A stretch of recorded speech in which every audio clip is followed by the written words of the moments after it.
En vos titres, fonctions et qualités, comme on a l'habitude de dire ici, surtout en vos qualités, je ne vois d'ailleurs que des personnes de grande qualité devant moi aujourd'hui. C'est toujours difficile de prendre la parole après mon ami Patrick Lachaussée, qui manie la langue française comme peu d'entre nous, je pense, et qui la manie avec cœur. Permettez-moi, avant toute chose, de vous porter les chaleureuses salutations du gouvernement de la République et Canton de Genève. On tient beaucoup à République et Canton de Genève, puisque nous étions République avant d'être canton, et nous sommes un canton qui a voté son entrée dans la Confédération suisse, ce qui est extrêmement rare. Le canton du Jura ne l'a fait que bien plus tard. C'est pour moi évidemment un plaisir d'être ici. Merci, Monsieur le Président national, pour votre invitation et pour l'organisation de cet événement. Le soleil est nouveau tous les jours. Cette formule du philosophe grec Héraclite est, me dit-on, gravée sur vos médailles. L'est-elle toujours? Vous me dites que oui, Monsieur le Président. Eh bien, le soleil, effectivement, est nouveau tous les jours. C'est une belle formule pour dire la vie, mais aussi pour dire la chance qui nous est donnée de faire de cette vie un engagement, une vocation. Car chaque jour, même s'il semble pareil au précédent, est une nouvelle page vierge à écrire. Chaque jour est une terre d'opportunités à saisir. Nous sommes honorés que vous ayez choisi Genève, évidemment, comme cité haute pour votre congrès international, car Genève tient à sa vocation internationale. Depuis plus de 150 ans, elle est la capitale de la paix et des droits humains, la capitale du dialogue et du droit international. Je tiens ainsi à saluer la diversité de votre assemblée de quelques 200 personnes venues des 4 coins du monde. Soyez toutes et tous les bienvenus ici. Genève, c'est chez vous. Genève, ce sont près de 190 nationalités qui chaque jour se côtoient et se parlent. Genève, c'est un trait d'union entre des cultures, entre des identités. Être un trait d'union constitue en soi sa culture et son identité. Genève, ce sont de multiples organisations internationales, de multiples organisations non gouvernementales, de multiples plateformes d'échange. Genève, cela lui tient à cœur, participe activement à la destinée de notre monde. Genève, c'est aussi une agglomération. Genève, c'est un canton suisse, certes, et soyons-en certains, il est très attaché aux valeurs du fédéralisme de notre pays.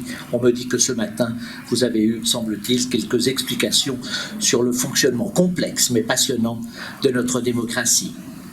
Genève, c'est aussi un bassin de vie qui, par la force des choses, s'étend sur 2 pays, la France et la Suisse. Ce sont plus de 100 kilomètres avec la France de frontières et 4 kilomètres à peine qui nous rattachent au reste de la Suisse. Nous sommes donc une presqu'île helvétique au sein de la France.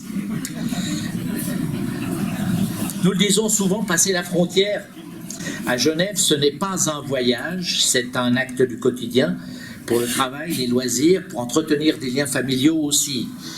C'est dire si nous sommes proches de la langue et de la culture française dont vous avez fait la promotion, votre mission. Souvent, on dit d'ailleurs dans le reste de la Suisse que Genève, c'est un peu la France. Je ne suis pas certain que dans la bouche de ceux qui le disent, ce soit forcément un compliment. Mais en tout cas, nous le percevons ainsi. S'il est un penseur qui incarne au plus près tant Genève que la culture française, c'est peut-être bien Jean-Jacques Rousseau.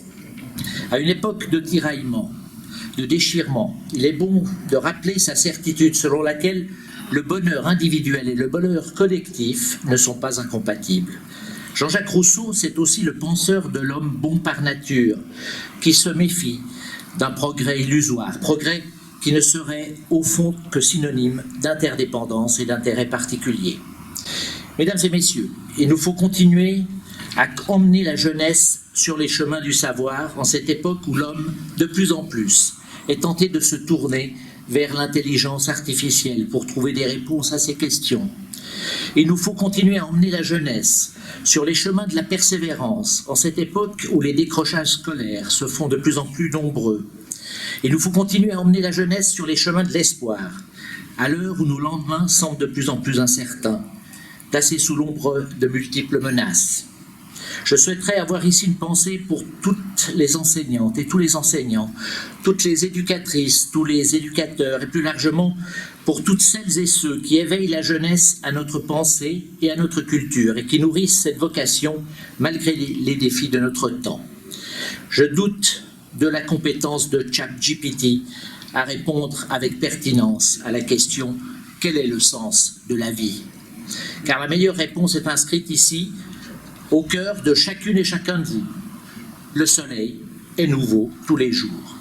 Que cette formule nous lie à rendre meilleur le monde de demain. Je salue votre engagement si précieux pour la jeunesse et l'éducation. Je salue votre engagement pour la culture française. Je salue votre engagement au-delà des frontières et vous souhaite une très belle soirée. Je vous remercie.